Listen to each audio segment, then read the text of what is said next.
I've always felt different. I've always seen things, but when I tried to express them as a child, I was always told to ignore it. There were people that I didn't know that came to me and said, I have this message that I keep getting that I have to deliver to you. All of a sudden, out of the shadows, a homeless man just jumped right in front of me. And he said, I'm a soul just like you. I love it. I wanted to understand the universe and who and what we are and what are we doing here. Well, we're all part of this amazing soul wave tapping into each other. This was a major life changer. You are a light. You have helped me a ton. Thank you. You've given me the courage to live more from my soul. Millions of people are awakening. So wake up with Michele Meiche. Be pleased to hear the best-selling authors and experts in the fields of cutting-edge self-help, personal growth, metaphysics, and spirituality. The soul path of awakening. Understand what living awake is. Hello, Radiant Soulites. How's everyone doing? Calling in from rainy, windy SoCal, Southern California. Oh my gosh, getting my tea. Maybe I'll make a decaf cappuccino. It's one of those kinds of days, gang. So the chat is still not working. So sorry. I'm hoping the producer can email them and see what's going on. It just goes round and round. It does not. Let me know if you guys call in. Let me know how BTR is on your end, if you're able to log in, open your chat, any of you that have podcasts. Decided to get my decaf cappuccino. Let's restart. Hey, everyone. If you're new, I'm Michele. Welcome. Great to connect with all of you. I'm like totally multitasking, guys. I'm clearing out stuff. I feel a big move. I've been planning a move. Details to come later. But I think last year in spring, I think I had 8 bags of clothes for displaced persons, homeless. They have a whole setup where they distribute whatever they receive to different tents and whatever. This year I went back and it's all cleared out and moved. So these I will probably take, I don't know, Boys and Girls Club. What's the other thing that I usually go? Anyway, there's different places for renewing, regifting, whatever, reuse, thrift store, whatever it's called now. And I like to give to people on the street as well, because even though, back in the day, thrift stores were, pretty inexpensive. They've gotten they're kind of costly. Some of them. And, they're on par with other outlet stores. Let's just put it that way. So some homeless people have told me, we don't shop there anymore because it's too pricey. So, and I know it's the cool thing to do now. So many people repurpose, which is great. And, or buy the clothes. As a friend of mine used to do. She had a really great, still does, vintage style. And she would take the clothes and actually I have 2 friends that do this. This is so their style. They redo the outfit. They buy something, they see something in it, and then they do a little something different with the sleeves or something different with the bodice, or make it higher, put something to make it longer, whatever. So the only thing I ever did was make out of jeans, a jean skirt where you cut out a panel in the middle. And since I grew up in Southern California, we had Hawaiian, some kind of Hawaiian type fabric. I think I did that in a jean purse. Made earrings and jewelry, but I do not have the patience for sewing. My mom tried to teach me, and I was like, I wanted to be outside skateboarding, climbing trees, running around, riding my bike, writing poetry at the beach. I did not want to sit there.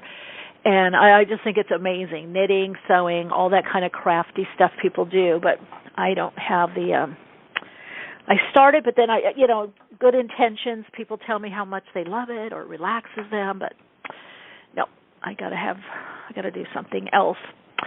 If you want to call in, by the way, 347-539-5122 is the number, 347-539-5122, and press 1 on your keypad.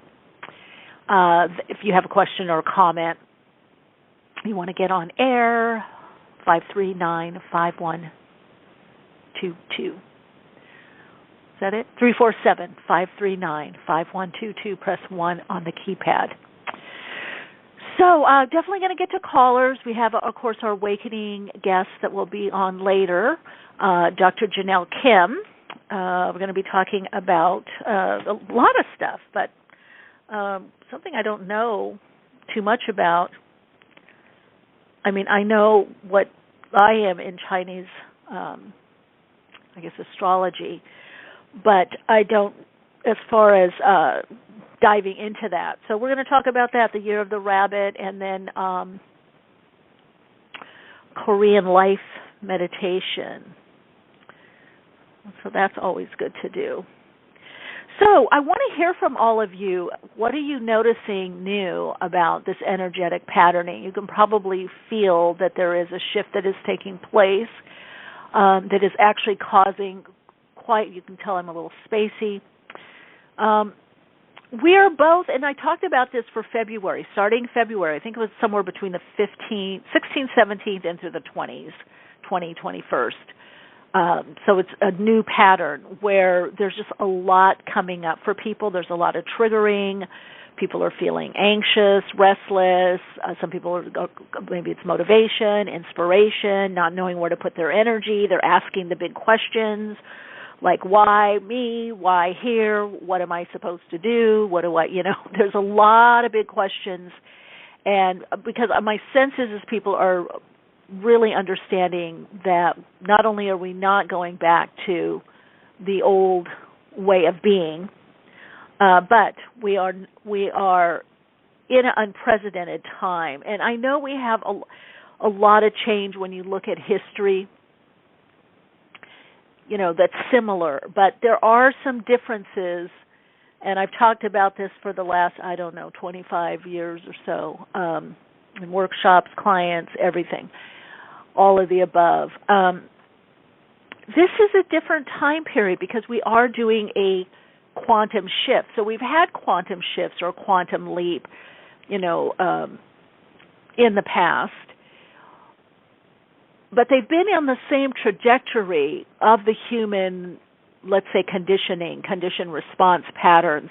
We are literally moving from the idea of human being into soul being, into accessing on a more consistent, regular basis the higher vibrational frequency of us, to live more of that through the earth plane, which means that is game-changing. That changes so much on this earth this earth plane. So that means there's a lot of individual changes, there's a lot of collective changes that affect us individually, there's a lot of individual changes that are catalysts to create groups or are massing people for a tipping point to create the change. And I say create because it's not just happening by happenstance. It is a co-creation. So you may be feeling,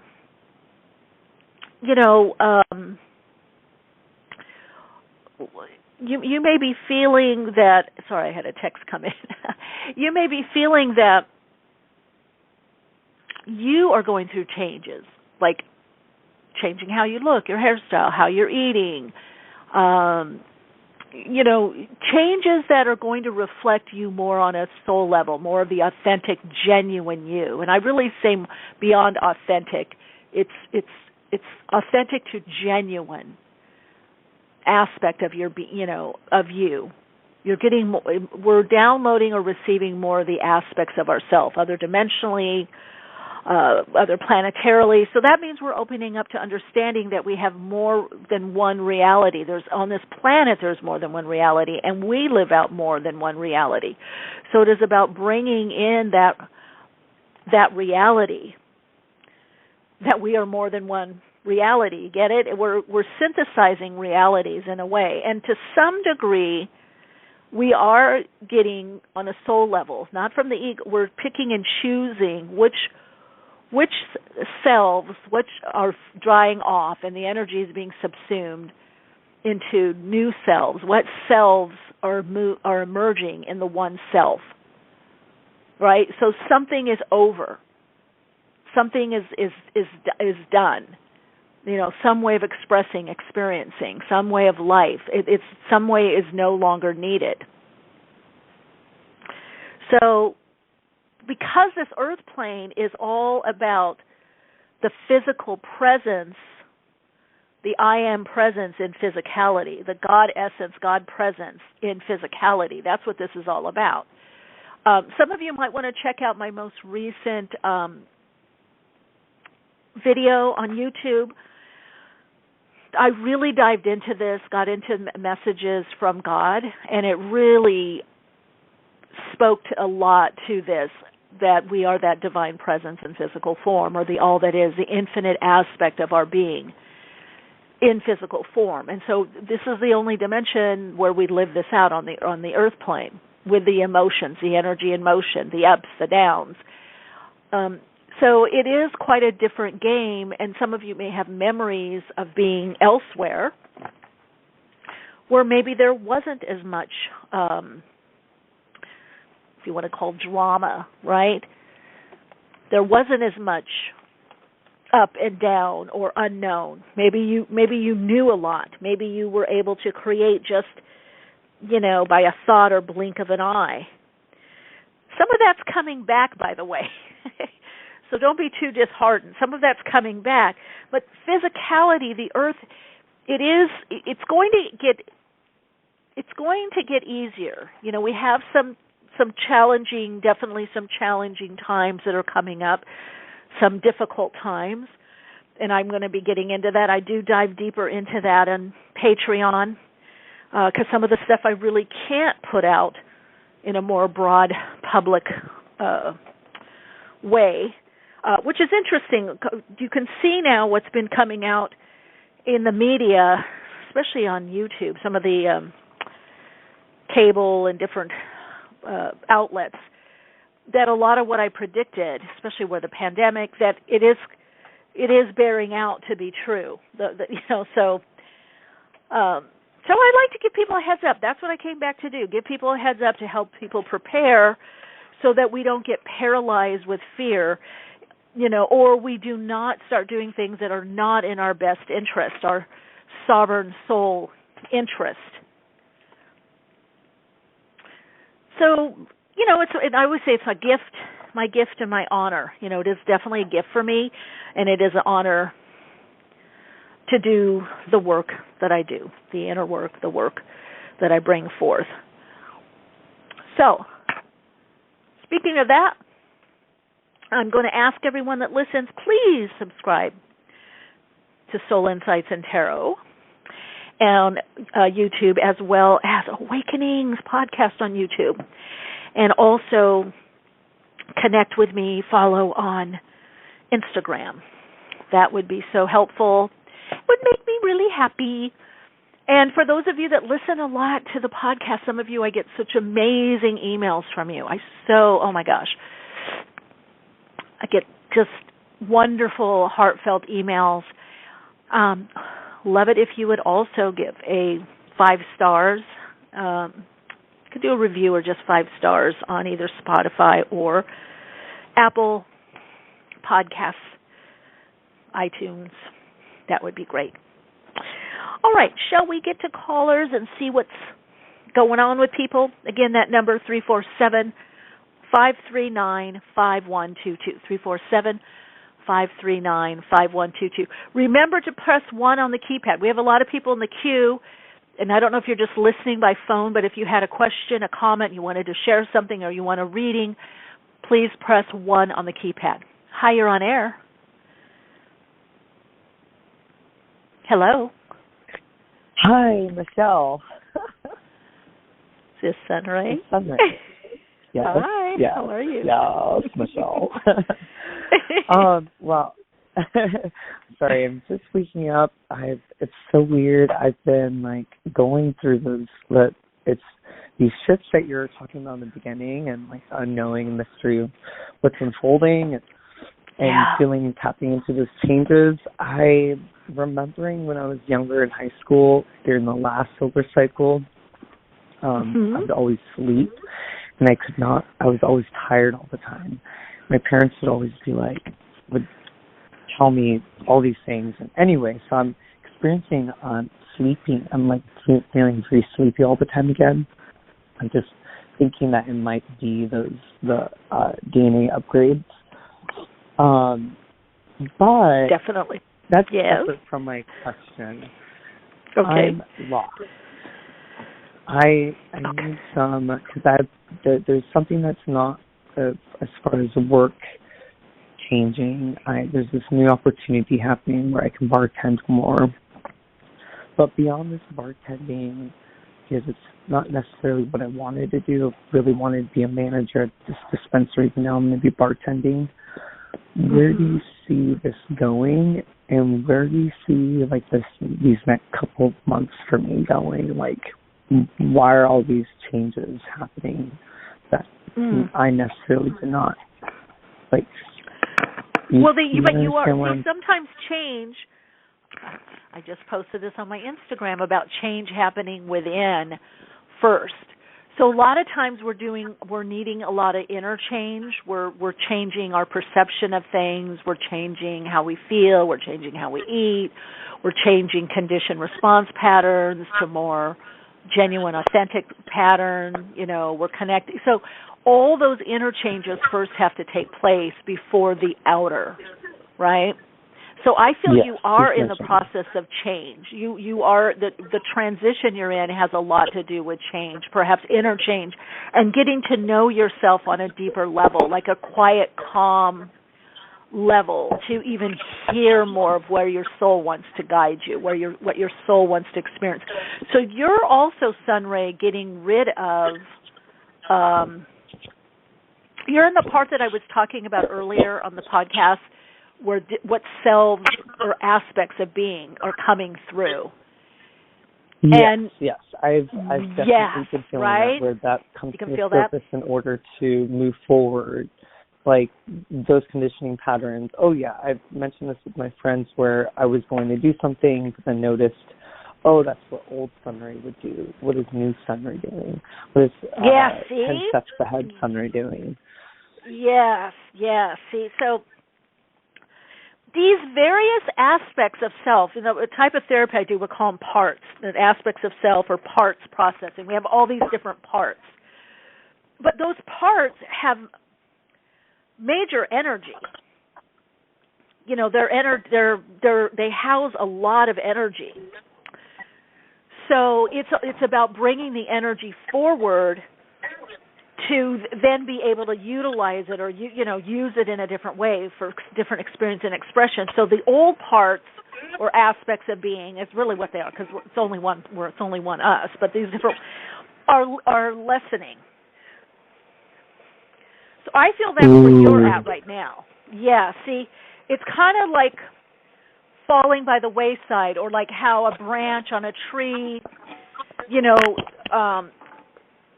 see, it's really interesting. Okay, I'm so glad you brought this up.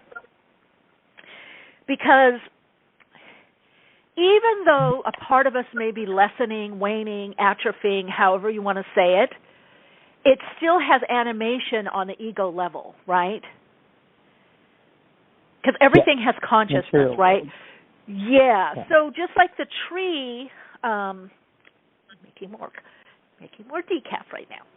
So just like the tree stops giving water and nutrients to parts of the branches that are dying off, it doesn't happen all at once. And there'll still be some nutrient or water, but less and less and less and less and less. So that's kind of where you're at. And the thing is, with human soul, spirit beings, however you want to say it, we still animate. This is why the pause, I think, is so important, that so many people have been talking about, especially that have come on this podcast. You've heard them talk. Everybody's talking about the pause. You got to pause. You got to pause. And I think I was writing the other day in my journal. I really see now the importance of that. Even in my own life, is because we get on automatic. and we've been taught like to,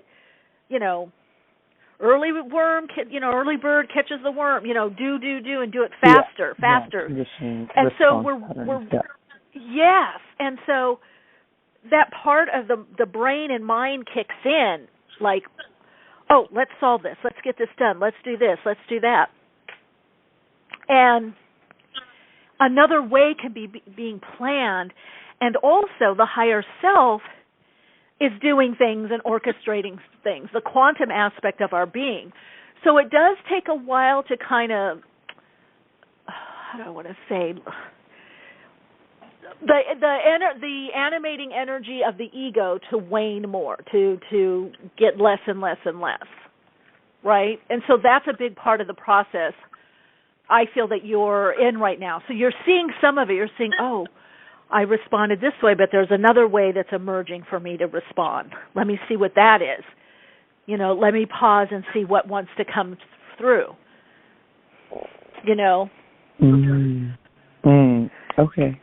Okay. So I feel like you're, do you see it? Because I definitely feel that you're, there's something else that you really want to do.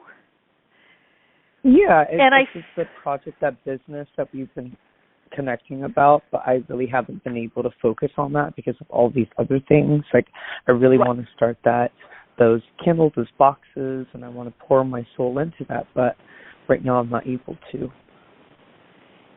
Yeah, so I feel, because managing is a lot of headache. I have a lot of clients that are managers on all levels and all kinds of corporations and jobs and careers.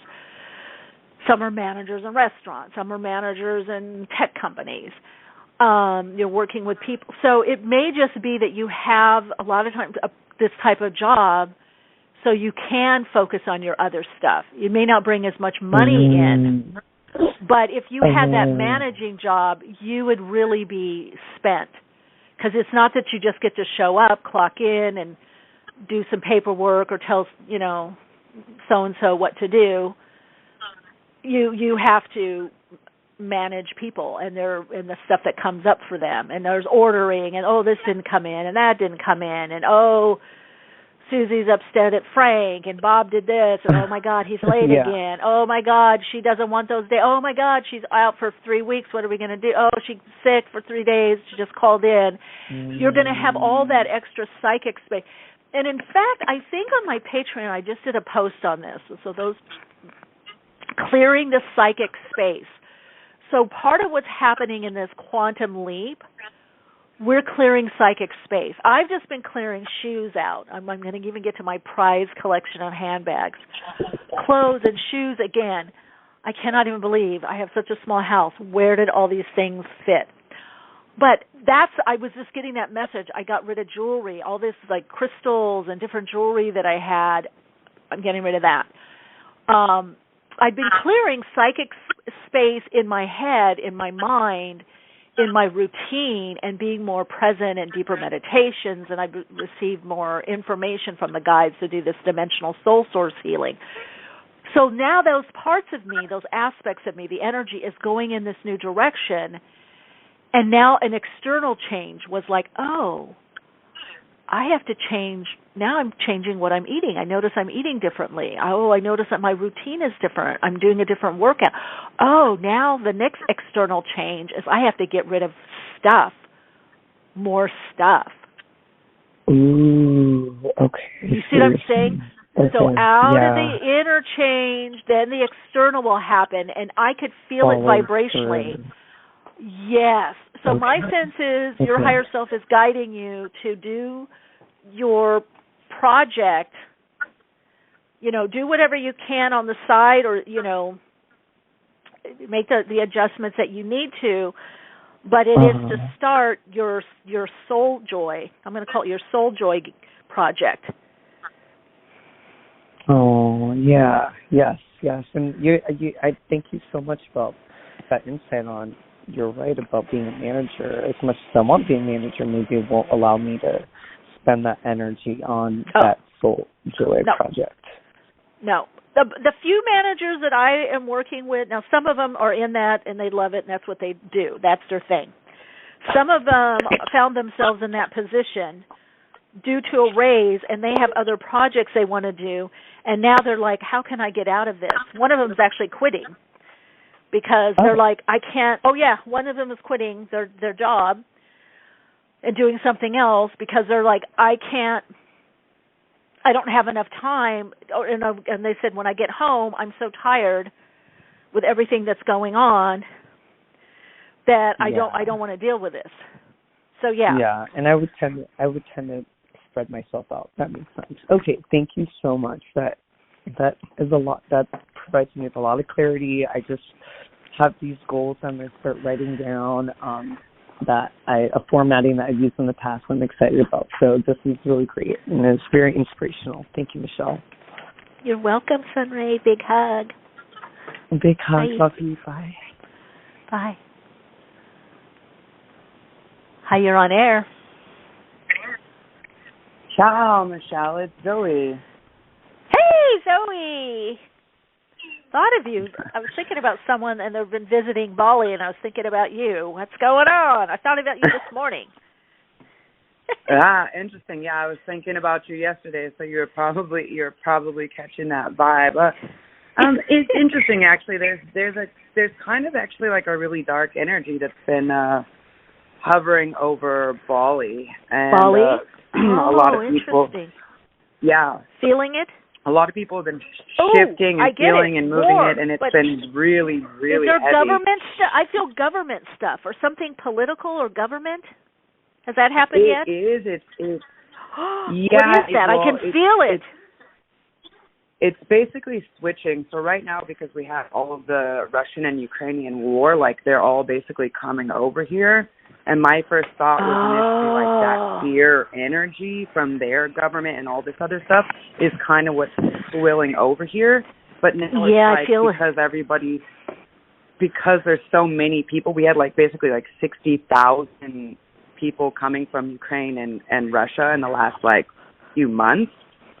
So like basically, so our government is also, or whatever Indonesian government is also doing some other weird stuff. So like prices are now quadruple, it's getting like the greed, the whatever, it's getting super weird. And so last time I'm experiencing the similar things as Sunray, only mine's now all coming on a physical level. So last time I checked in, I was like, am I missing the signs because the tree and the power and then all of this stuff? And it's like, now I'm having this last week, the ceiling fell in my room, and I'm kind of like bickering back and forth with the landlord and the manager because the manager is telling me you need to leave. And I was like, listen, actually, now that I've checked it, actually you guys owe me for the past 3 months that I haven't had working power and all this stuff that I have been paying. So my question is, it's kind of like a two-part question. One, do you see them allowing me to stay here? Because my term is supposed to end in May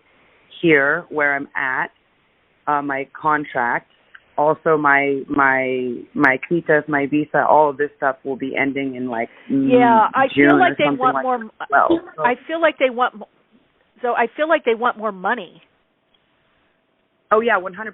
So in June, when the contract ends here, the term will be 3 times what it is. And I get it that they're now losing money, but if they would have tended to these things when I told them months and months ago, we wouldn't be in this big of an issue having the whole ceiling falling. Here's the thing. I get it. Yeah. No, it's not your fault. I feel like it's the energy of the place, just like I didn't know what was going on. I could feel the energy of government and war. I feel like the government is going to be paying people or to house people. I feel like there's going to be an influx of money, so stuff is going to go up higher. So whether the other governments are paying or for people to stay there, or is it Bali, I don't know. But that's what I'm getting. Right. So it seems like there's a definite. Do you see them allowing me to stay at least for another month or two? Because I can't, like, it's a lot for me to have to leave like immediately, like right now. And then if I do stay in this one place, am I don't know. Bali, maybe you could do a few weeks or a month. I really feel like they want to. I feel like once you move, they're going to fix up the place. or do some repairs or something. Oh no, they're already fixed. Like the people have already brought the supplies and stuff today. They're starting tomorrow. Oh, good. So it's already. Oh, okay. So they are starting. He already just signed. He already renewed a 5-year lease, so he will repair it.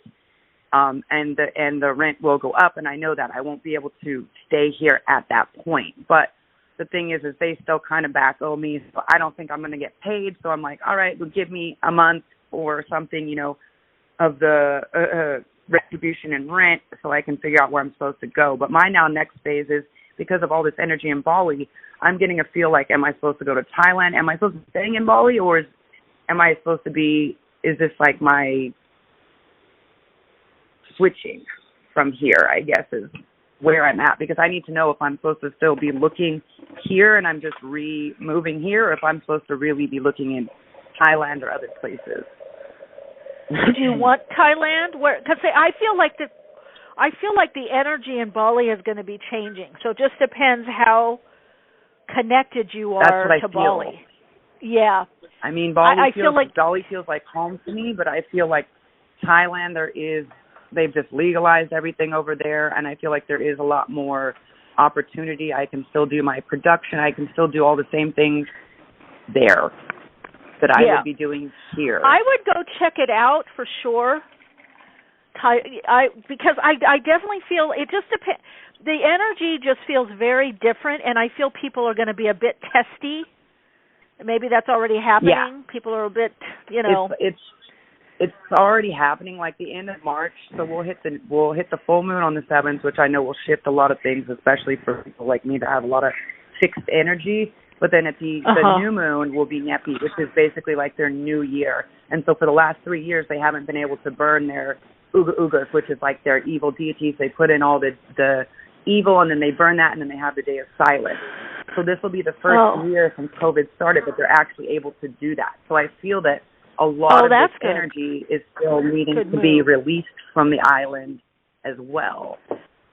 So I'm kind of like, okay, I just want to ride out March and see what happens if the energy is shifting or not. But I'm also like, what do I, because I need to be realistic also. Right. I'm feeling like, do I need to start selling all my furniture and stuff? No, give me your month. No, let's see. Give me your month, because it may be that you end up staying. Because I do feel that there's a part of you're wanting to set roots. Yeah, like I feel where like you were my home is supposed to be here, and there will be a business that I'm supposed to be going back and forth to that will be in Thailand. That's what I really feel. Okay. So, Zoe, give me the month and day of your birthday. I want to look at your cycle. Unless you know it. October 30th, 1983. Okay, I just need the October 30th.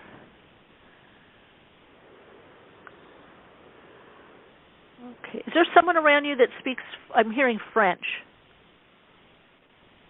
I mean, I know several people that speak French. One of my best friends is in France right now. Okay, because there's a lot with France, French. I'm hearing that. Okay. Also, my Swiss friend, he's Swiss French.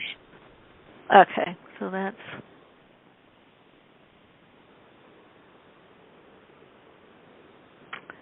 Well, I think you're going to write it out. Is what I'm getting. Yeah, that's all I can get. Because there does. You said 10:30. Because there does seem to be.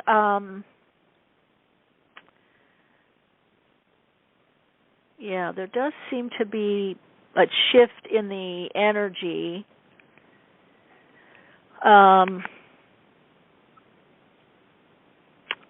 But it may be, I don't know. I feel like you have some connection there. I don't know if it's a person, people, there's something that's holding you there. I can see you traveling to Thailand or any place else, but I feel like you're not wanting to, I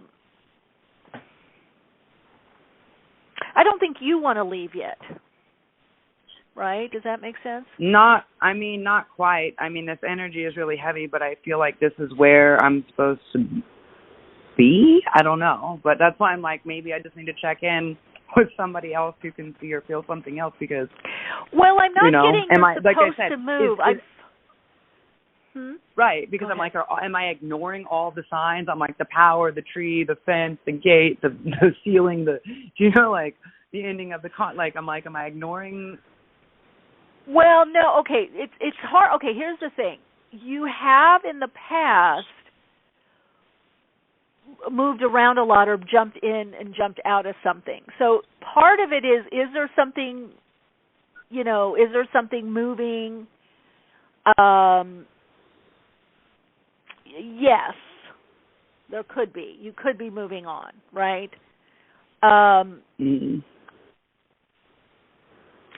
But I don't know that it's yet, because there's something, I don't know if I can see what it is. Yeah, I feel like it's not quite yet either. Like not quite time. Yeah, and I feel it's like. Yeah, and I feel like there's another person or another thing that is like a component to the picture. I don't know. Right. I don't know if something else has to happen or if there's somebody else but that's like. Let's see. Let me ask what's coming up for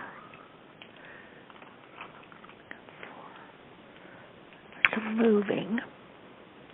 Yeah, you're up in the air. But see, it does look like even August this comes up again where you're thinking about moving. So it could very well be that it's just you're feeling the energy, but the timing isn't there yet. Like you're feeling the energy of a move. See, it's like showing you're not like moving, like escaping something. Right. That's what basically that's what the manager here is trying to make me feel like, and I'm like, no. And I feel like this is like a pushback for me to make a stand. But am I obnoxiously making a stand because I feel like they owe me, or am I making a stand because no, I am actually in my sovereign being and like, no, this is, you guys need to provide this something. Yeah, that they need. Let's see. Well, they may, because I definitely feel they want to fix it up and they want to. I almost want to say sell. They want to offer it for a higher price. And I think because there is some program coming up, or people are starting to charge more for whatever reason. Maybe because more people are moving there. I don't know. Oh, they've already been charging more. That's why I feel the manager's been trying to kind of like not deal with things for the past 6 months, because that's when the prices started going up. So okay, I get it so that's from already a business standpoint, but we had a contract and an agreement. So I'm not in the wrong. No, I definitely feel that they'll follow through on their contract. It's just if they renew or not. Now, if they're still fixing up the place and you're staying there, then I feel that they will. Let's see what's coming up for Zoe from where she is now. Yeah, if you're, let's see. If you're still there and they're working on stuff, that's one thing. But Thailand. Yeah, because by law they're required to fix the ceiling regardless and to pay for my whatever accommodation until it's done and to give me back the days that I wasn't here as well. So. Okay, so you'll be negotiating that. Basically. So I just want to know. Pay attention to the winds of change. Is it worth my time to negotiate for the last month, or do I just need to GTFO? I think you're going to. I think you're going to, because I don't see anything readily set up. But then when I asked about Thailand, it does show either a friend or friends there, or you have some opening. So you may play it out a bit more, is what I'm hearing, where you are now, and then plan either a visit for sure and or actually a move. And is it up in the mountains where you're looking at in Thailand? I don't know. My friend has a house in Koh Phangan, and I haven't been there yet, to be completely honest. But I don't know if that's the be all end all. I just am feeling Thailand. I know I have to go to Koh Phangan, but again, if my visa ends in June, then let's say I go to Thailand, take the 2-month visa to Thailand, then I would be back here in August to either now make the move or collect my stuff or sell it or whatever. I think that's what's happening, because remember I said it comes up in August. It comes back around again, the move. So you may go there, check it out. I actually feel good about it, though. Tyler? I think there's a community. I feel good about it, but I don't know exactly where. And yeah, I do have friends. I do have like a handful, like a little community actually already in Copenhagen as well. So. It seems more of a community than where you are now for some reason. Yeah. Does that make sense? Like every community of people here, but everybody's like so much on their own. Like, well, there's a lot of very creative, big personalities out here. So everybody's running their own things here. So it's a little bit, even though this is the more artsy place, I think it's a little bit more distant community form. Yeah, it's more individual, where I feel Thailand, it shows us more people do things as a group or collaborative. Even dinners and things together. So I feel like there's more. I feel like there could also be more of a spiritual community. Also, I'm hearing. A retreat center. Well, or something I feel like that's what I'm supposed to be going over there and creating. Actually, it's funny that you say that. Oh, okay. Well, maybe you're going to do it with someone. Yeah, and working with like holistics and also then like medicinal and teaching people like. Different ways to incorporate foods, and then like also the marijuana and different things like this. You know, all the aspects, mind, body.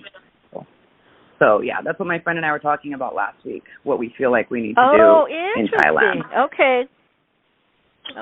Well.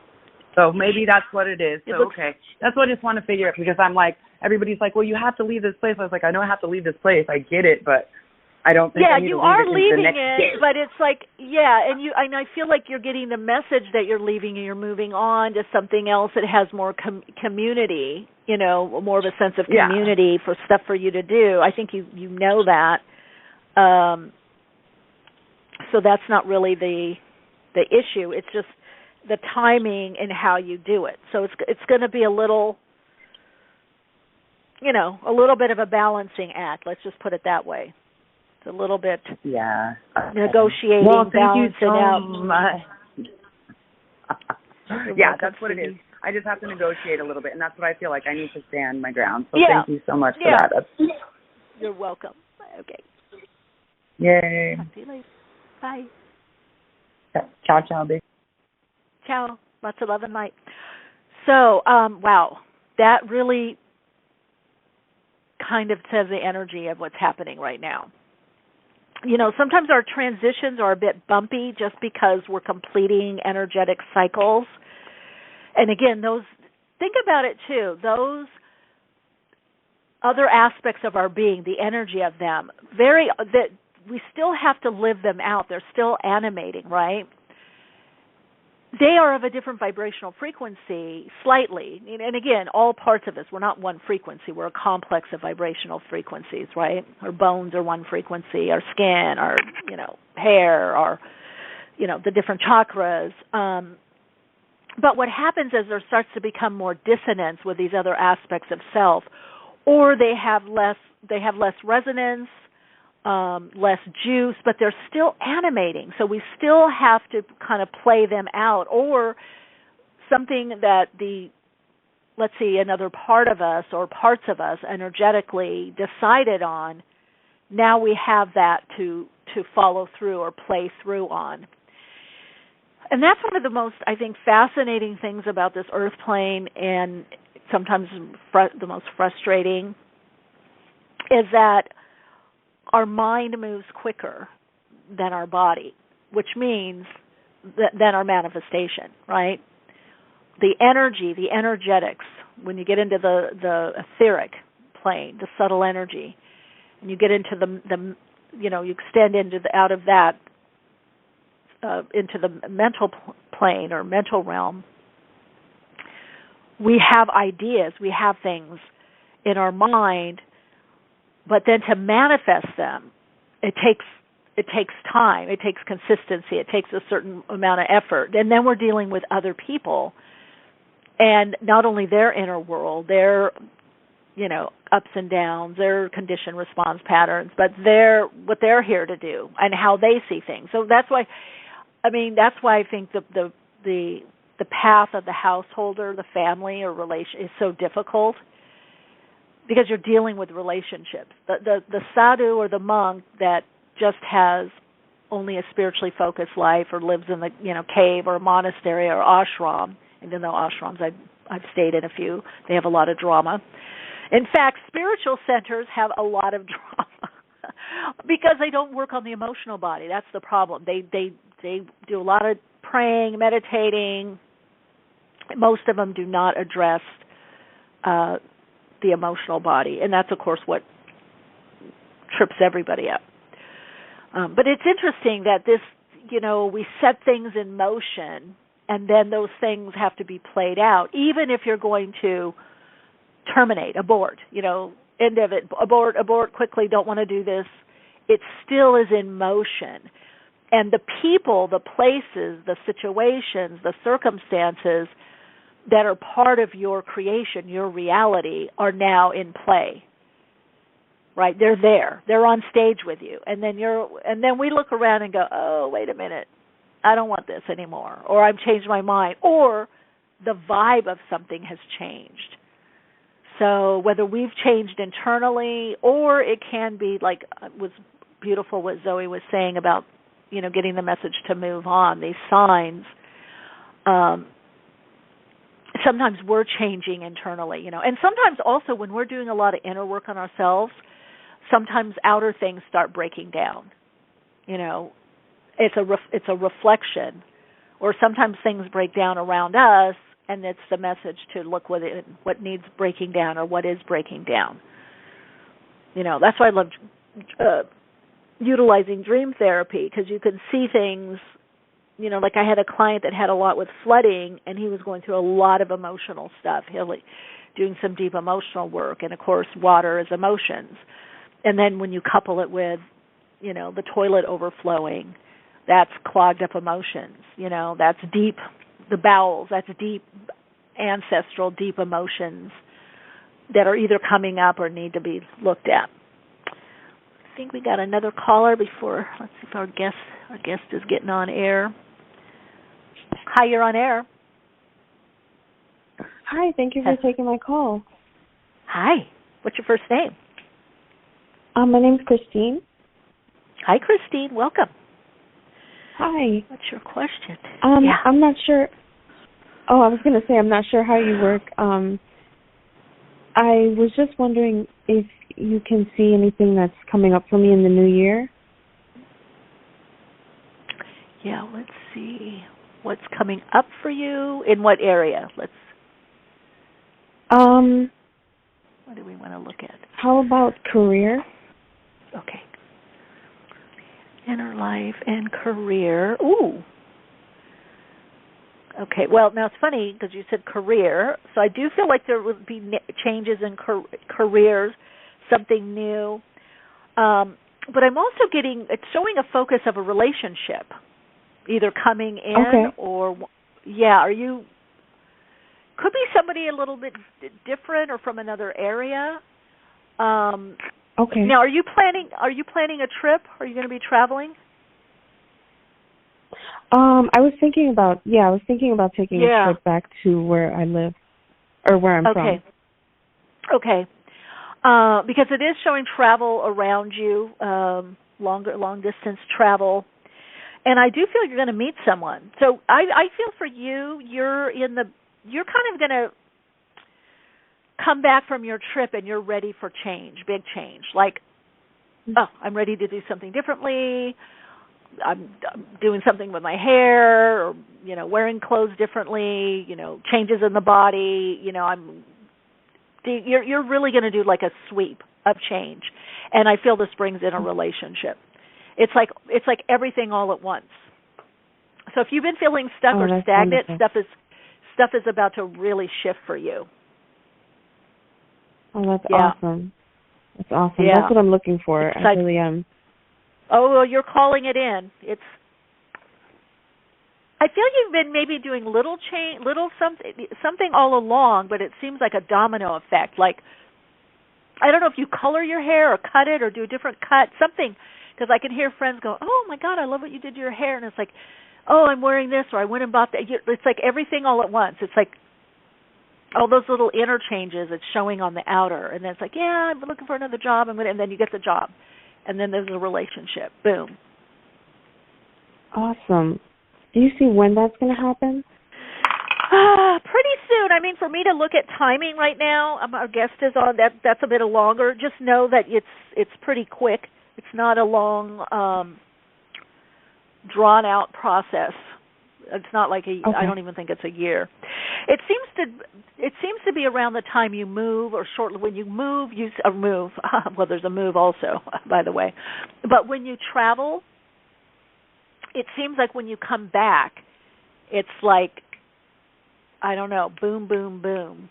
You know, you may even do some of it you might even do some of it when you're visiting, you know, like, oh, I got my hair, you know, I did this, I did that, you know. So, yeah. That's when you know it's getting closer. Oh, that's so wonderful. Yeah. Thanks for calling in. I'm very cool. Happy for you. That just made me so happy. Thank you very much. Yeah. I needed to hear that. Thank you. Oh, you're welcome. Oh, I love that one. You never know. Sometimes people call in and it's boom, boom, boom. There it is. All right. So it is time for our second half of the program. We have our Awakening Dialogue today with Dr. Jenelle Kim. Her debut book is launching, My Young Sung, The Korean Art of Living Meditation. So we're going to be talking about that, and I think as I told you at the top of the podcast, the beginning, find out a little bit also about the Year of the Rabbit, and just generally see what's going on. Hi, Jenelle. How are you? Hi there. I'm doing so well. How are you? I'm doing great. Got a lot going Thank you for on. having me today. Oh, you're very welcome. You're very welcome. And congratulations on your book also. Thank you. I appreciate that. Yeah. Yeah. And what does, I didn't know if I was saying it, My Young Sung? Is that very it? Close. Yes, very Young close. Sung. But, you know, I don't necessarily expect everyone to know that part, which is why I have the Korean Art of Living Meditation. And Young Sung is actually a Korean word. Translated, one of the translations is meditation. Oh, so I was grateful. Right.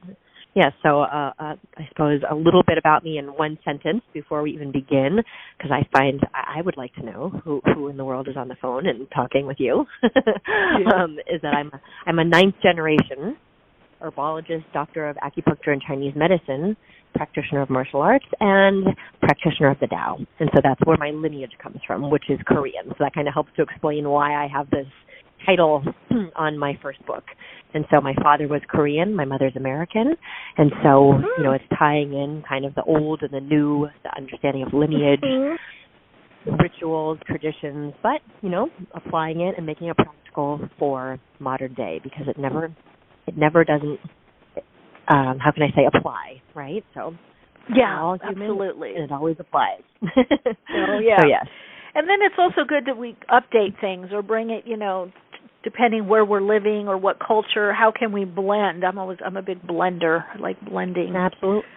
Yes, I love that. And I could not agree more. I'm a walking example of it, so yeah. Of the blend. Yeah.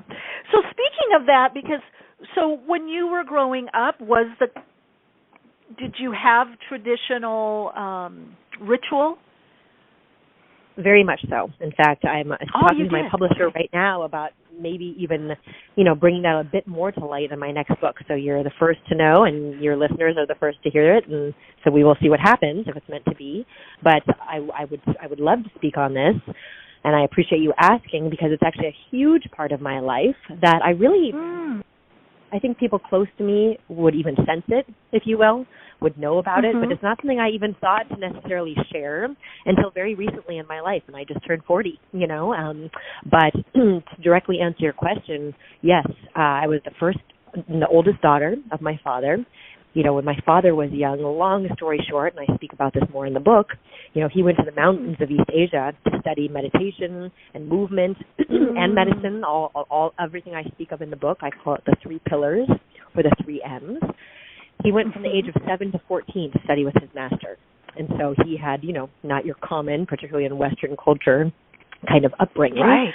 And kind of long story short, he went on to study further, even after 14.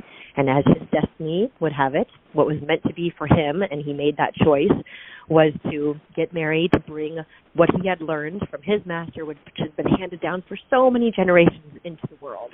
And lo and behold, here he is in Korea, and then he made his way to America, met my mom, who's blonde hair, brown eyes, and the truth is, even to this day, that's not very common, if you will. And so it's an interesting thing when we talk about blending. You know, so my father obviously had that deep root in tradition. Met my mother, who, of course, also in many ways is rooted to the same, but much different.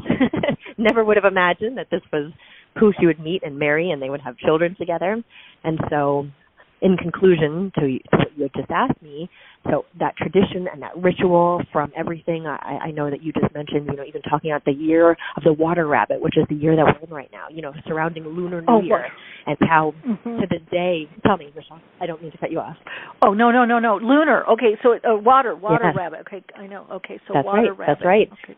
Yes, and so my family and I, we actually laugh sometimes because we actually believe that in all of the world we may be the one family left who does it as traditionally as we do, handed down from my grandmother, and here we are in San Diego, California, you know, not in Korea.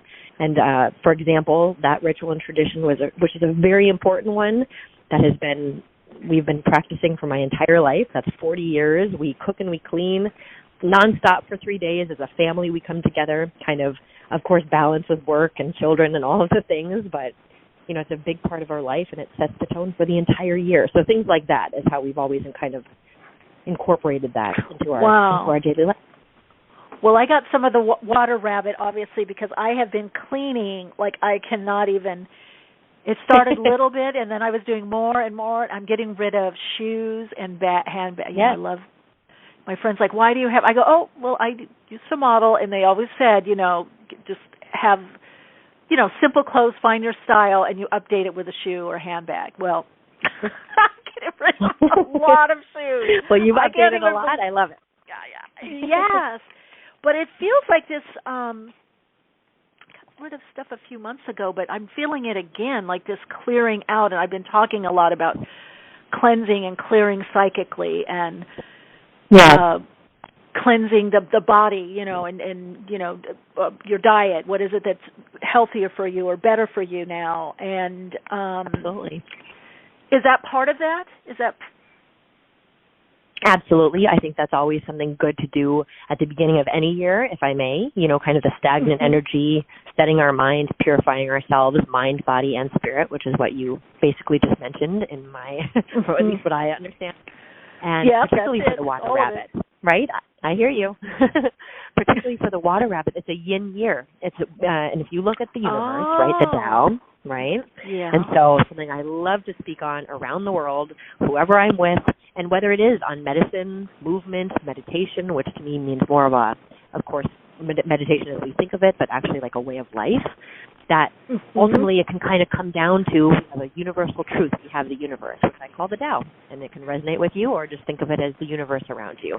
And from one came two, yin and yang. So I think most people in our country, and definitely maybe even throughout the world, for much of the world now, to some extent has heard these words, yin and yang. But ultimately it's the duality of our entire life, everything, right? So it's everything's built on that. Everything is built on it. It's feminine and masculine. It's chi and blood in our bodies, which just means it's the way our bodies function.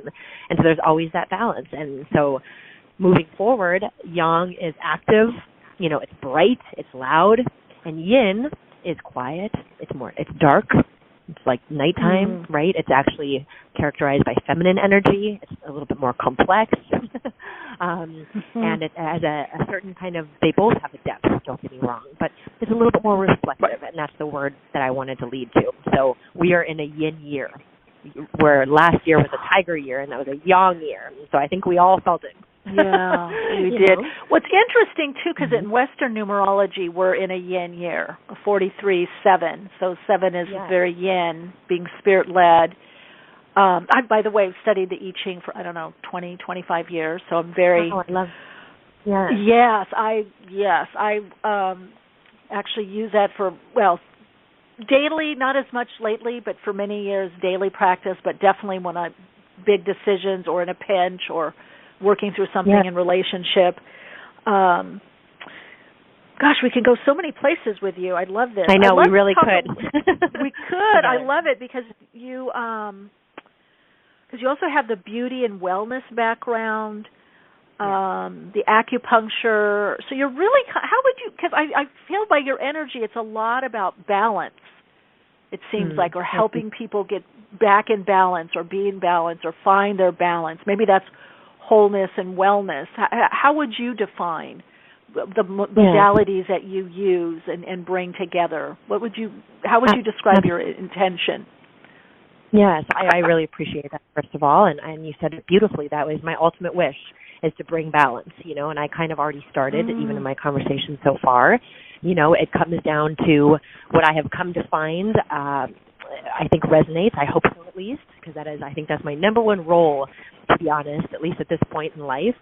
And I have a feeling it's going to last, is, here are all these beautiful principles that have been passed down for centuries. And, I can speak all I want about them because it's something I've grown up with. But if it doesn't resonate with those who I'm sharing it with, or it doesn't make sense, or it's a little bit too new of an idea or overwhelming, then it does no good for anybody.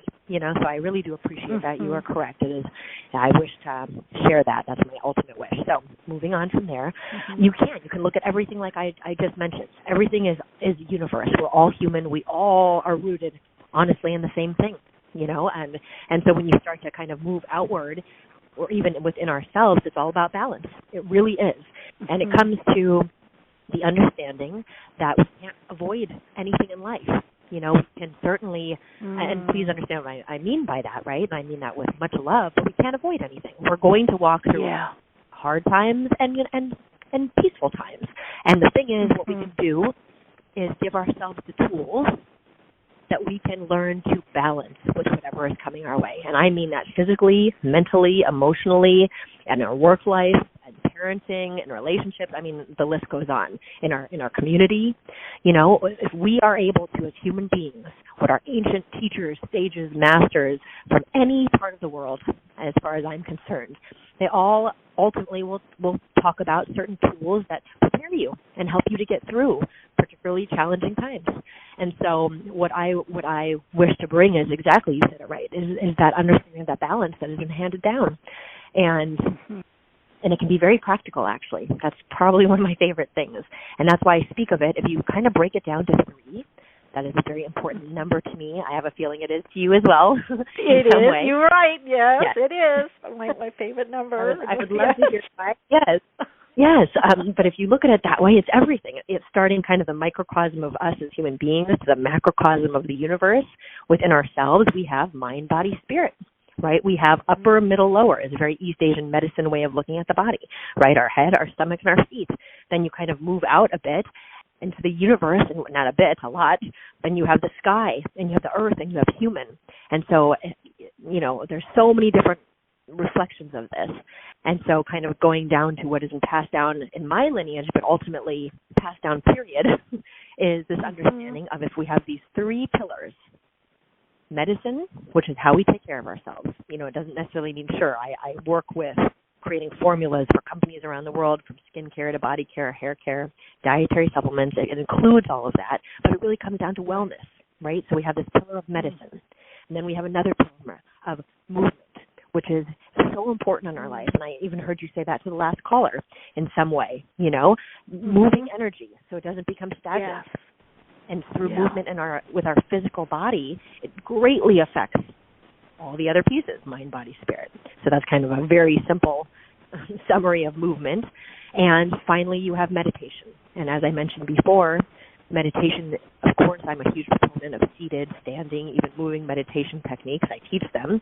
But what I mean by that, what living meditation is the ways in which we can utilize certain principles, universal principles that apply to all of us, and how we can use them every single day to create either good habits or bad ones. And it's always up to us.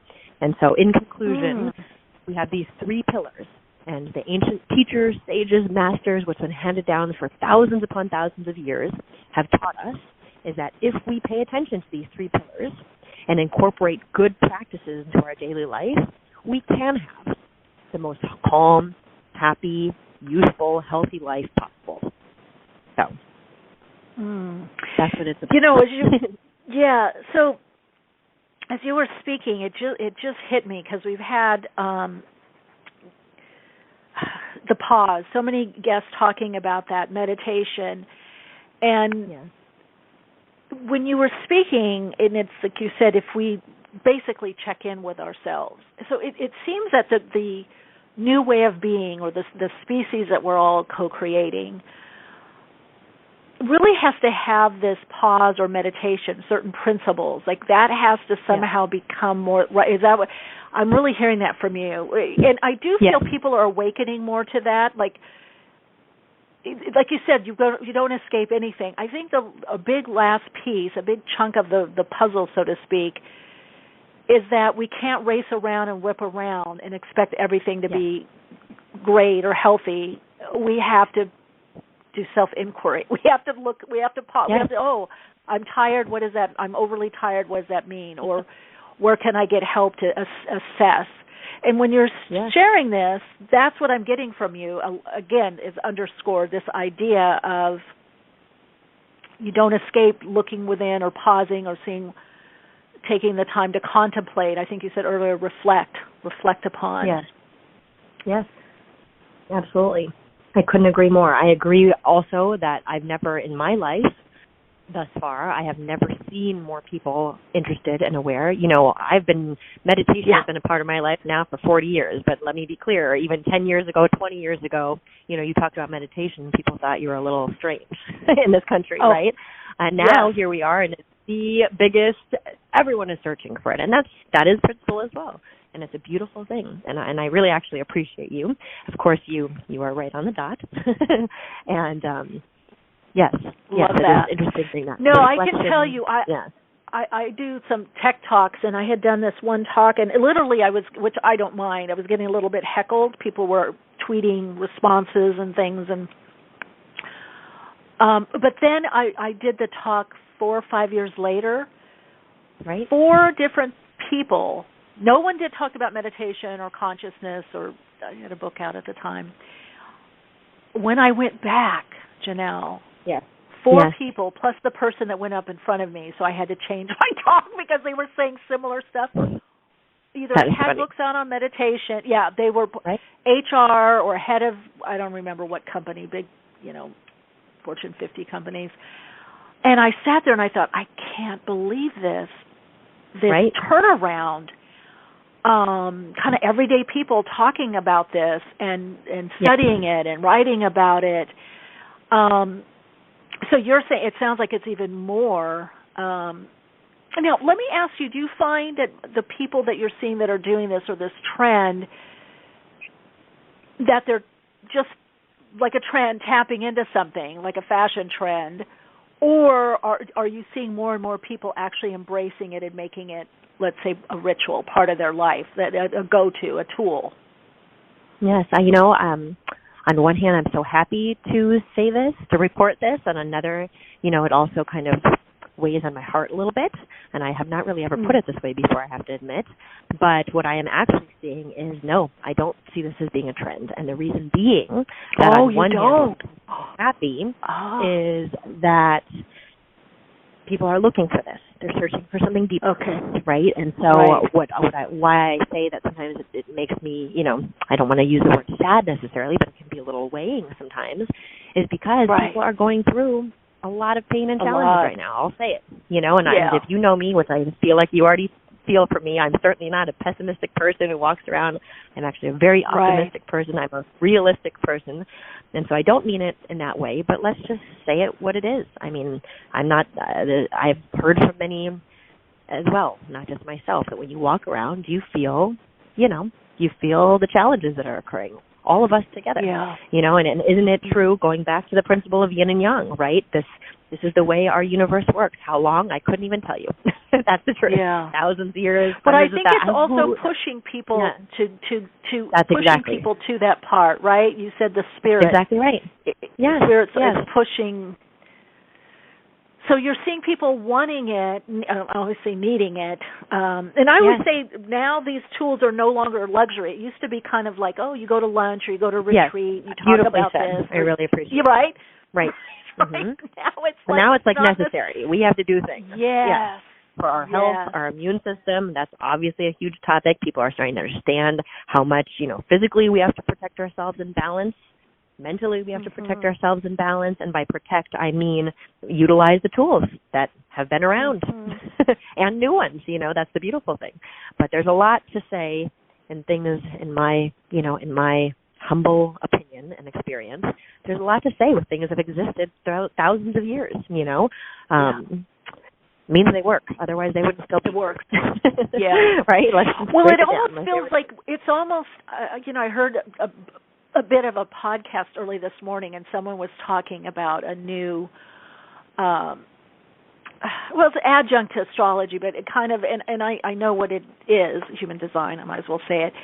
But they were talking about things that have been around thousands of years and how things work. And I do like, obviously, there's breakout things and, the whole idea of disruptive innovation. Yes, but I do believe that there are some, going back to your word, pillars. There are some pillars. There are some things that are very, not only fundamental, but foundational that we all need to get. And I do feel meditation and the core of what that is really something that, obviously, it does work for a lot of different things and a lot of different reasons. Absolutely. And like you said, there's a reason that it's around. I do want to get to something where you say the art of living meditation and then Korean art. So is it a different type of meditation, or are there different rituals or different way, or is there something that sets it apart from other types? Sure. How would you describe it? Yes, I would say so. It's not what it's, when you think of meditation, I think most of us would go to, and totally understandably so, and correctly so, picturing someone sitting down in a cross-legged position, usually with their eyes closed, hands in some kind of position, breathing, right? I think that's the go-to image or visual. And let me be, like I kind of started to share, let me be very clear, I'm a huge proponent of that. I teach meditation. I teach Young-Sung moving meditation, which takes it a little bit further, where we're actually doing certain techniques rooted in Qigong in particular for my lineage that start to balance your body. Because when your body is balanced, guess what? That directly affects your mind. And when your body is a little more balanced, your mind can be more balanced. And now you put these two things together, and in 15 minutes, one of the reasons I love movement and moving meditation and these breathing practices is that we can physically, it's a very quick way to affect our being, right? Physically, literally doing something to calm ourselves and balance our bodies, right? And so that is, all of those things are definitely a part of meditation. However, living meditation, the Korean art of living meditation, but honestly the most important piece to me, what I originally was just going to call the book, was Living Meditation. I'm grateful to my publisher because they're actually the ones who suggested the Korean name and utilizing the Korean art of, which I thought was beautiful because people hopefully then understand that it is very important to me, and it does connect to this root, this long lineage of that part of who I am and where it comes from. But it really is for every single human being. So I have to tell you, there was a moment I almost even thought that's the truth, but everything happens as it should, right? And so going into what is living meditation. So I break the book down, for example. There's 8 chapters, and I call them 8 keys. For example, the first one is called Know Your True Self, because everything has to start from within. And that's a journey, that's our whole life.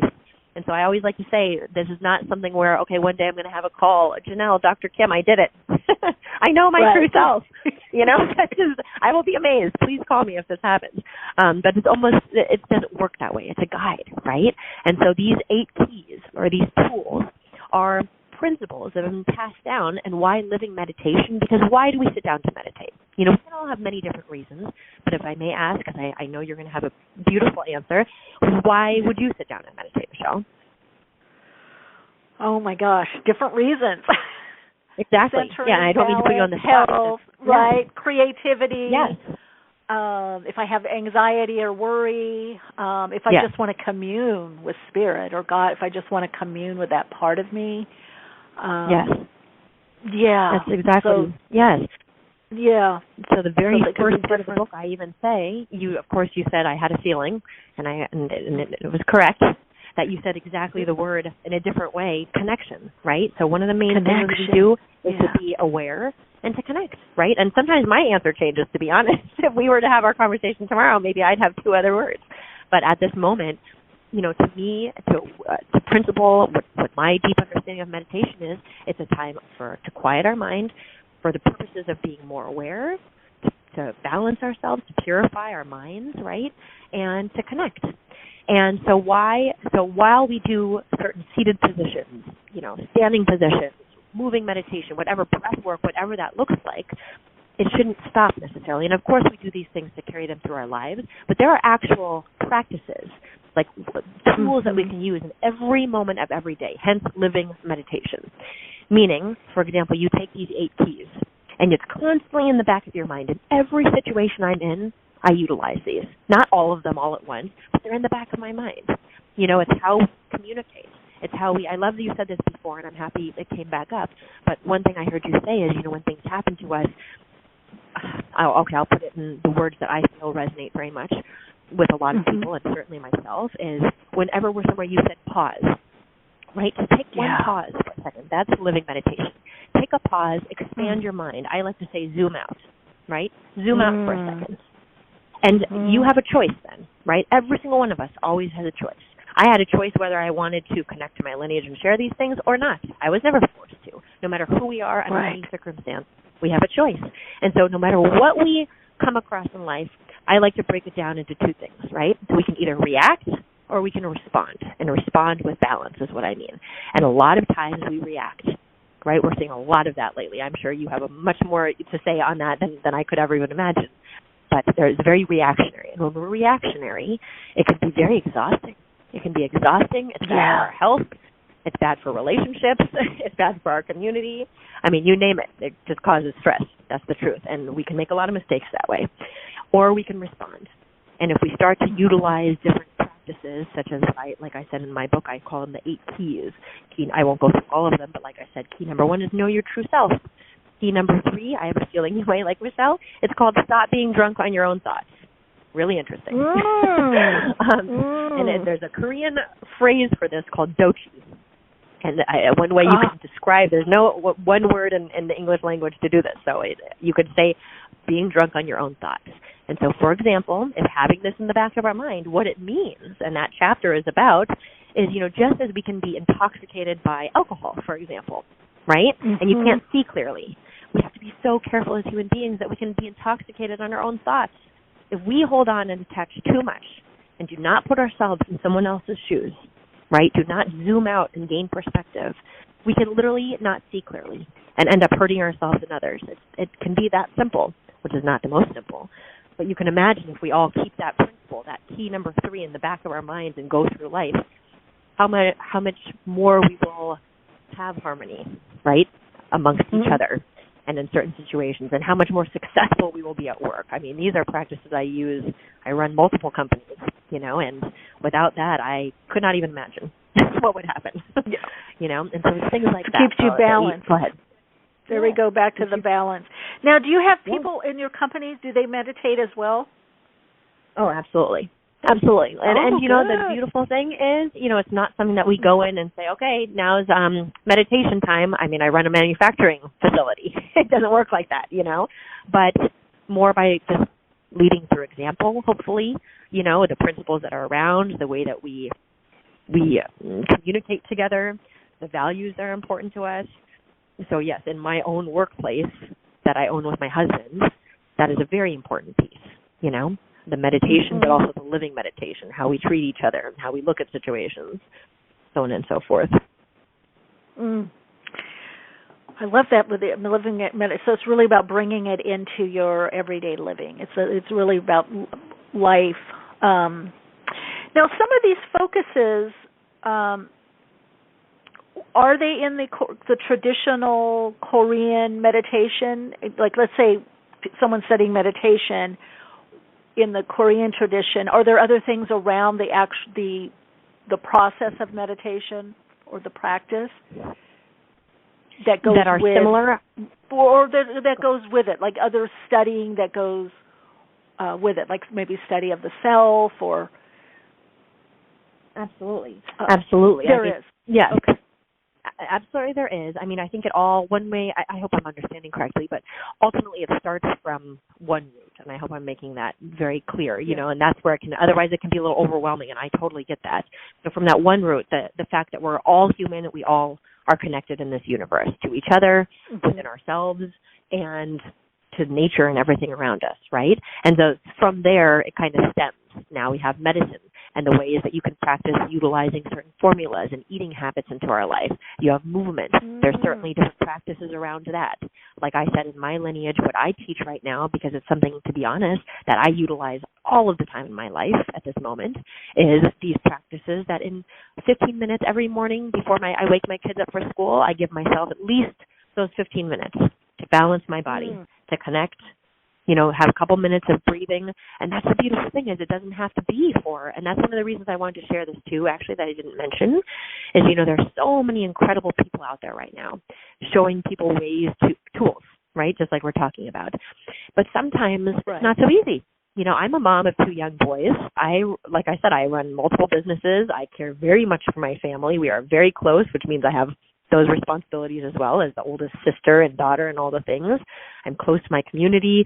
You know, it's not always easy to find time, right, to do an hour-long practice of meditation. You know what I mean? Of course, we can prioritize everything, but let's be realistic for it to be consistent. And so these are ways that we can incorporate it into our daily life, these practices, you know, as the last one is meditation. But yes, it's seated techniques, but it's also everything I just shared, these kind of principles that we can keep in the back of our mind. It's like it's a mental practice. That's the truth, right? It's training. As much as we have to train our bodies, I think sometimes we forget that we also have to train our minds. And furthermore, something I'm reflecting a lot upon, and maybe you can tell me what your thoughts are on this, but to some extent, I feel that we even have to train our spirits. Not that we have any way to train our spirits, but we have to train ourselves to connect with our spirit, right? Yeah. So it's kind of an interesting thing, but my purpose, my intention behind even using that word training is to remind all of us, including myself, that you have to constantly be practicing this. You know, it doesn't just... Yeah. It's important. Yeah. I like that. And I so agree. I think because, you know, one of my teachers used to say, well, when you evolve or you get more conscious, so does the ego. And then the problem is then the ego starts trying to take over. You know, it gets a little taste of, oh, I'm more aware now. I'm more awake. I know this now. You know, I know this, how to do this. So that training to connect back into spirit, I think that's a very important part. Because if we don't train ourselves to do that, that other part tends to run wild a little bit, kind of takes over. Yeah, I love really the way you said point. that. I really appreciate that. Actually. Well, thank you. Wasn't somebody, much wiser than me said that, and I said, oh, that makes sense. Why does that happen that people, and unless you meditate, unless you get into that space, that kind of awareness, sometimes you do think, and I think the I Ching is great for this, catching this too, by the way. Yes, you can get you know in that exactly space, what I'm talking about. Right? Yes. Where you're the Tao. That's the I Ching. The Tao. Yeah, the Tao. Reminds us. Guess what? You are a part of all of this. Yeah. Oh, yes, that's right. Oh. Yeah, and which part? Is it, more. like you said, is it the reactive part? You know, are you waiting for that the impression of what to do? You're waiting, so you're not just reacting, as you said earlier. Yes, because you can. That's the thing. Again, at the end of the day, it's always our choice. If we wish to react our whole life, then guess what? That's what we're going to do. But when we are exhausted or our health starts to deteriorate, our mind starts to, have certain imbalances, our emotions, at least we should know that that's because of the choices we're making. And it's not easy. Not. And I don't ever want to come across as saying, oh, you just do these things and it's so simple. However, it can become easier. When we come from a place, even if every single one of us has had this, we have good days and bad days, right? And on those good days, sure, maybe lots of good things are happening, but the more we're able to calm ourselves, the more we can take a breath and be aware of what's happening, and sometimes in very challenging situations, even taking a moment to remember, you know what? I remember another time I was in a very challenging situation. It felt like I was never going to get out, and I did. Something as simple as that, just kind of calming ourselves and being kind in that way, too. Which I would imagine that's really a form of awareness, too, that, like you're saying, yes, calming ultimately. yourself and ultimately, yeah. Now, as far as ritual, how important, you've mentioned that a few times, what are you considering ritual or tradition? Just a couple. And what could people integrate? Absolutely. Well, it's really funny because I said that's been something that's been very much on my mind, especially after the Lunar New Year, which was at the end of January, and I started looking at it a little bit differently. So I will share this, for example, and it's a little bit more of a specific example, if you will, but one of the reasons I decided to write this book, one of the reasons I started to go out more in public, I'm the first woman in my lineage to ever share these principles, the medicine, movement, meditation. And I'm the first really to share it with the world, like in a larger way this way, right? And I take that very seriously, and it's very important to me. And a lot of that, everything has to do with my father. Of course, my mother, my parents. I've had other incredible teachers in my life, but my greatest mentor was my father. And he passed away suddenly 7 years ago. It just happened on February 14th, was the 7-year, date, if you will, or I don't know what you want to call it. I'm not in a place yet to call it an anniversary, to be completely honest. He was my everything. He's the most compassionate human being I will ever know, one who cared more and dedicated, one of the teachers that I speak of, and and my ancestors who dedicated their whole life to understanding the human mind, body, spirit in such a way that each one of us, his greatest wish was to pass down whatever he possibly could so that it was applicable for us, okay? And so 7 years ago he passed. And one of the things, staying on kind of the tradition I already talked about, because I know we have somewhat of a set limit of time here, is the Lunar New Year. And that is one of 2 times in the year that ultimately, why do we spend 3 days cooking and cleaning? And what I have started to even tell my friends from Western culture who've never heard of such a thing, I started to share this. And I see that it's, even to them, kind of answering your question hopefully as well, it started to be interesting in some way, shape, or form. They wanted to know, even if it stops there. Well, what is it that you're doing? Where do you disappear to for 3 days, and stop your travel and your work slows down?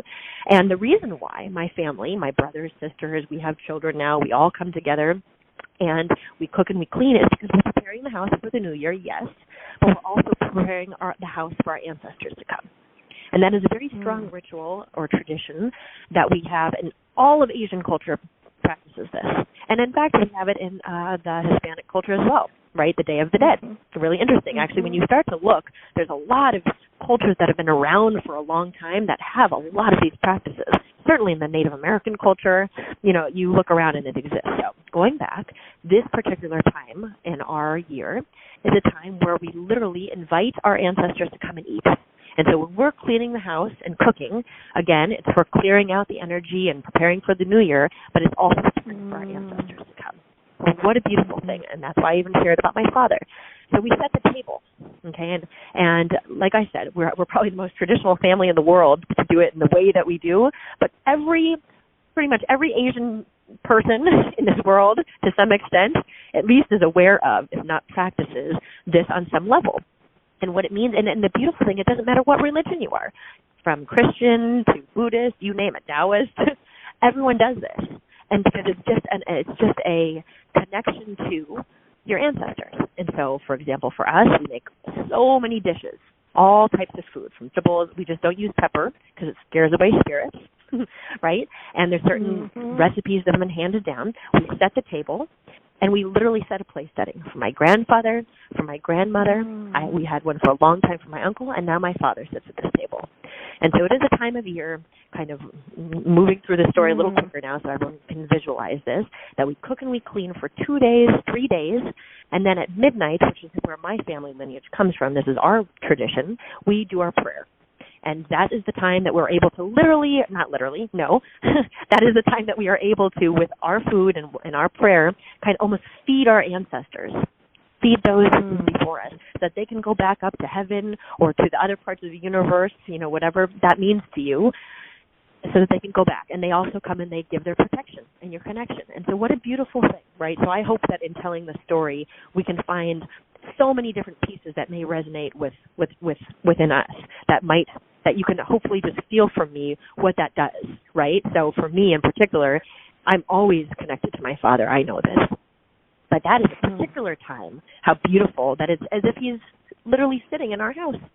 I mean, not literally. I keep saying that word, but you know what I mean. Yeah. Yes, maybe I am saying it first. He is there. Right? Yes, I appreciate you very much. Yes, I feel that. Yeah. And kind of in completion, the beautiful part of this as well, kind of continuing that lineage, my son is now almost 10 years old. My younger son is almost 6. And if you were to ask my Vincey, my 9-year-old, almost 10, what is your favorite holiday? And it was surprising to me, too. He would say, I love basically Ancestors Day. There's twice a year we do it, but I love New Year. I love the cooking, the cleaning, our family coming together, praying to my grandfather. I mean, he loves it. And honestly, it even took me by shock, and but what a beautiful thing to continue that. And he knows in his mind that one day he's going to do it for me. So kind of to answer your question of tradition and ritual, incorporating certain things in our life, and it could be as simple as this, Michele. It doesn't have to even be during the Lunar New Year. Maybe there's a special day that you lost someone, and it can be, you can get their favorite food and just have a certain day that you put it out for them. And it's just a certain feeling, a certain connection and intention that just helps, and so that is why ritual, tradition, that connection, I find incredibly important in my life. It always reminds me that I'm never alone. No matter what happens in this life, I'm never alone. I'm always connected to those who came before me. I'm connected to those, my next generations. And there's something much greater than myself, and in life, kind of to sum it all up, no matter what challenges I have ever walked through in my own personal life, I know that what has always taken me out the most, of course, of those, those down moments is my faith and and in the same kind of breath, knowing that I am part of something so much bigger than myself, and I find that that's probably that gratitude is the most important thing in those times. Such an honoring, and also you receive so much from him, it sounds like. I mean, what a connection. It reminds me of what you said earlier about be aware and connect, and to me that ritual is definitely that. You really connect back in with that being. It's very powerful. It sounds like, too, by what you're saying, and I agree with ritual, that we have more meaning. Yes, I love that. Life. Thank you for that's exactly right with the ritual. It does. I love that you put it that way. It's the truth. It gives us meaning, and what human being really at the end of the day has to have meaning in their life. Meaning gives hope. It gives everything. It's true. A purpose. Yeah. Beautiful. Well, this conversation to me has had a lot of meaning and definitely purpose. I've learned a lot as well. So thank you for taking the time to be on the program, Jenelle. I really appreciate it. Thank you so much. Let us know how to get in touch with you. Yeah. Absolutely. So you can certainly find me on social media. Instagram is probably the place where I can connect the quickest, and I have learned to be very grateful for that. I say that kind of laughingly, but seriously. So I'm Dr. Jenelle Kim on Instagram, on Facebook, and all the social media things. I have a website, JenelleKim.com, where you can certainly get in touch with me, and I update. And, of course, my book, Myeongsang, The Korean Art of Living Meditation. And you don't have to memorize Myeongsang, just remember living meditation. And I really do. My wish is that whatever I'm able to share makes sense and is practical and can be utilized and, be applied in a way that is very helpful in any way possible. Yeah. So I very much appreciate my time. Thank you. Given us a lot of insight and some good ways of reflection too. Some things to reflect upon. And again, the book is Myeongsang, The Korean Art of Living Meditation. Okay. Yeah. I had to repeat it to see if I got it. Yeah. You said it perfect. Very cool. All right, Jenelle, thank you so much for being here with us and sharing. Really appreciate you taking the time. Mm-hmm. I appreciate you. Thank you for having me. You as well. Bye-bye. Bye. Bye. what a nice conversation, everyone. Boy, conversation and meditation, or meditation and the conversation. All the info to connect with Dr. Jenelle Kim is in the description box, and well as her socials. You can connect with her. And again, we were talking about quite a few things, but also the Korean art of living meditation. Mi-young Sun, beautiful. All right, Radiant Soul Lights, thank you so much for being here. As always, I love co-creating this with you. Be here every Wednesday if you didn't get your question answered. And also, I know the chat has been a little wonky, so people are calling in, listening, or listening via the archives. And so understand that. Even if you're listening in the archives, you are with us all in spirit. Also, you can connect with me, Soul Insights and Tarot on YouTube, and sign up for the Awakenings podcast also as we expand onto YouTube. And also you can connect with me either on Instagram or Patreon if you would like to. Also, if you have any questions, comments, or guest suggestions, as well as topic suggestions, you can connect with me at awakeningspodcast@gmail.com. Attention, Sadie. All right, everyone, continue to shine your light, share your insights, and, of course, keep awake.